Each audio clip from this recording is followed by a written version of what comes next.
Hi, I'm Nick at SideView, and this is a quick overview video of our sites and groups features for our Splunk app product, Cisco CDR reporting and analytics.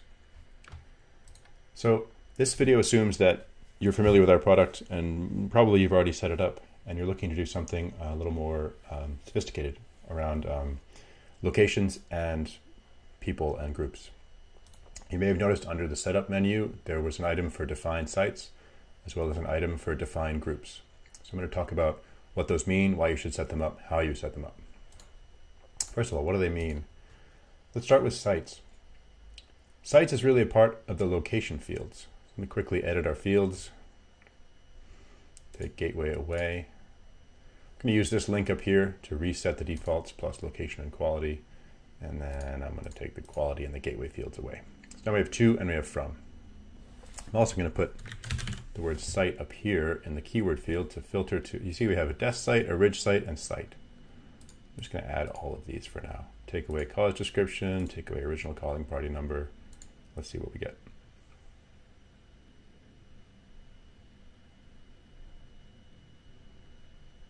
So in cases where the app is able to actually parse out the DN, it's able to extract country code, area code exchange. And you can see for this call here, a calling party number, it's figured out this is a number in Novato, California. And on other calls, let's just randomly skip down to this call where the calling party number begins with the letter B. This you may know is a bridge number. So this is not something that the app can parse. There's no DN here. But nonetheless, it's figured out this is from Houston. This is the sites feature at work. When the DN parsing fails, it falls back to looking up the IP address of that device in our sites lookup. The sites lookup is not just a big flat list of 8 million IP addresses. It's actually a list of subnets expressed in CIDR notation. So this allows the app to use the DN parsing when it can and fall back to office location parsing based on subnet when it cannot.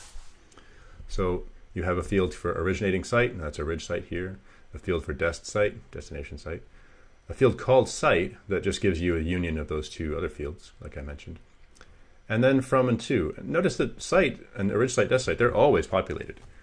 And it may, for like gateway devices, be a little strange, and that's why the browse page rather, really tries to use the best of both worlds and present those in the from and to fields. The from and to fields are also available in general report, but I won't show that there. I won't show that here. You can create tables and charts, splitting things to and from, splitting things by site, etc. So that's it for sites. Oh, no, it's not. It is not it for sites. Let's quickly show what the defined sites page actually looks like.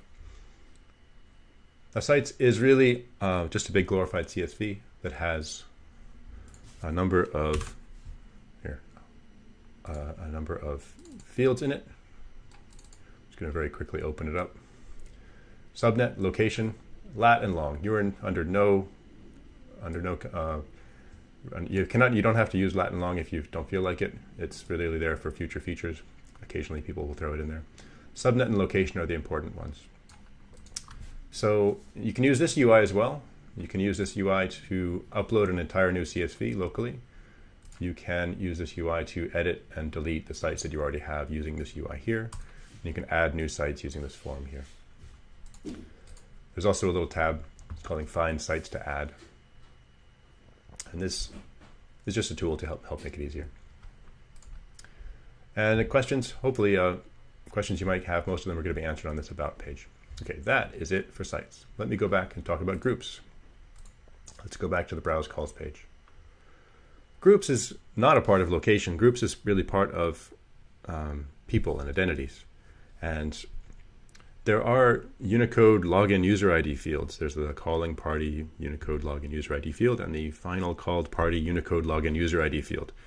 Aside from having incredibly long field names, they're not the most reliable fields. Depending on how your call manager deployment is set up, they may or may not be fully populated or populated at all. As you saw, there's a setup groups entry under the setup menu, but let's talk about what it means. So I'm going to take away our site fields and our from and to. I'm going to search for the word name up here. You see we have calling party name, final called party name, an original called party name. Let me add these guys in. I'm also going to add in group. As you might guess, the groups lookup maps numbers to names, groups, and subgroups. In my test data here, I don't have it fully populated. In production, you would have it fully populated. So let's fake it. Here I've searched for callingPartyName equals star just to ensure that I have at least some data. So what this lookup does is very simple.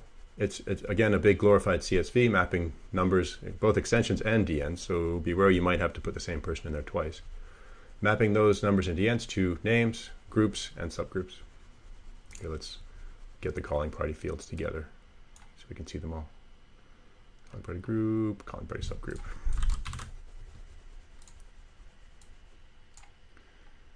And you get the picture. There's ones for original called party and final called party as well.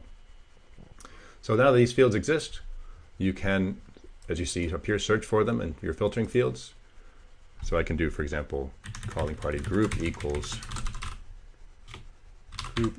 sales. Is there sales? Let's say that there's support. I'm not sure if I created a sales group here. And now I can do graph calls over time and kick myself off into the wide world of call reporting. I can look at utilization patterns for this group. I can look at whatever I want. Or I can simply enter a few more arguments in here and then create a search, create a dashboard panel, create an alert based on this right here. Last but not least, how do I set up the groups lookup? Again, it's under setup, define groups. That's a good starting point. Unlike the site setup, however, this page really just tells you how to make a giant CSV file. It does give you a link to the lookup updater inside View Utils, and you can use that. But typically this is a much larger lookup than the site's lookup, and the means that our customers use to generate it are usually a little more idiosyncratic. You might be able to export it from Call Manager, you might be able to get it from the device pool information, you might be able to get it from Active Directory. When in doubt, contact us. We can help.